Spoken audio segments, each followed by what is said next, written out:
Hello বন্ধুরা, আমি আজকে আপনাদের বানিয়ে দেখাবো কাঁঠালের বিচি ভর্তা। কাঁঠালের বিচি নানান রকমভাবে আপনারা খেয়েছেন, তবে এভাবে একটু খেয়ে দেখেন কেমন লাগে। কাঁঠালের বিচিগুলোকে আমি শুকনো খোলায় আগে ভেজে নিলাম। ভেজে আমার ওই খোসা ছাড়িয়ে একটু জল দিয়ে ধুয়ে নিলাম। ধুয়ে নিয়ে তারপরে সেগুলোকে শিলের সাহায্যে আমি বেটে তুললাম।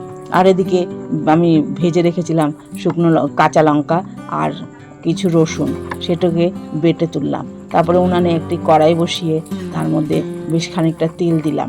দিয়ে একটু কালো জিরা ফোড়নে দিলাম, কাঁচা লঙ্কা, কালো জিরা আর লবণ, পরিমাণ মতন হলুদ দিয়ে আমি বেটে রাখা যেগুলো বেটে রেখেছিলাম সেগুলোর মধ্যে দিয়ে দিলাম। দিয়ে ভালো করে নাড়াচাড়া করে যেই জলটা শুকনো শুকনো হয়ে গেল, তারপরে একটি পাত্রে আমি ঢেলে নিলাম। তৈরি হয়ে গেল আমাদের কাঁঠালের বিচির ভর্তা।